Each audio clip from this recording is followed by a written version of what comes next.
So হেৰি guys নমস্কাৰ সকলোকে। বয়কট হ'বলৈ গৈ আছে ককা দেউতা নাতি আৰু হাতী পাৰ্ট 2খন। মানুহে নাচাওঁ বুলি দাবী জনাইছে এই চিনেমাখন। কিহৰ কাৰণে এই চিনেমাখন নচলিব হলত সকলোবোৰ কথা জনাম আপোনালোকে ভিডিঅ' চাই থাকিব শেষৰলৈকে। চ' ককা দেউতা নাতি আৰু হাতী পাৰ্ট 2 এইখন এখন ৰিমেক হয় ককা দেউতা নাতি আৰু হাতী পাৰ্ট 1খনৰ, যোনখন আহিছিল 1983। আৰু বৰ্তমানৰ এই চিনেমাখন এখন মাল্টি ষ্টাৰকাষ্ট মুভি হয়, য'ত যতীন বৰা, উৎপল দাস, প্ৰস্তুতি বৰা হয়, এওঁলোকে ধৰি আৰু আন বহুতো ডাঙৰ ডাঙৰ অভিনেত্ৰী আছে। আৰু যিহেতু এখন মাল্টি ষ্টাৰকাষ্ট মুভি হয়, গতিকে এই চিনেমাখনৰ বাজেটো বহুত, আৰু এই চিনেমাখনৰ বিদেশতো শ্বুটিং হৈছে। গতিকে এখন অসমীয়া চিনেমা হিচাপে বহুত ডাঙৰ লেভেলত এই চিনেমা বনাইছে, কিন্তু ৰাইজে বৰ্তমান দাবী জনাই আছে যে এই চিনেমাখন নাচাওঁ। এই চিনেমাখন ৰিলিজ হোৱাৰ কথা আছিলে 21 নৱেম্বৰ তাৰিখে, কিন্তু বৰ্তমান যিহেতু ৰৈ বিনাল এখন চলি আছে হলত, আৰু নেক্সট বহুত দিনলৈকে অকল এইখন চিনেমাই চলি থাকিব, গতিকে এই সকলোবোৰ চিনেমা পষ্টপন কৰা হৈছে।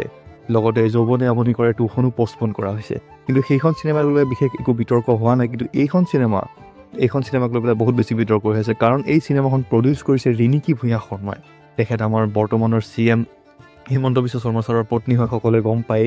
আৰু যোনখন 1983 আহিছিল ককা দেউতা নাতি আৰু হাতী পাৰ্ট 1খন, সেই চিনেমাখনত হিমন্ত বিশ্ব শৰ্মা ছাৰে এক্ট কৰিছিল, হয়তো সকলোৱে গম পায়।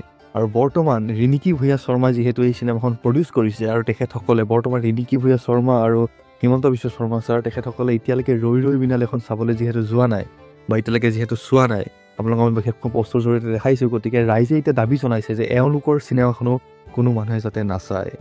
গতিকে এইটো এটা বিশেষ কাৰণ এই চিনেমাখন বয়কট। আৰু লগতে আন এটা কাৰণ হ'ল উৎপল দাস। সকলোৱে হয়তো গম পায় যে উৎপল দাস এগৰাকী অভিনেতা হয়, আৰু তেখেত এই চিনেমাখনত আছে।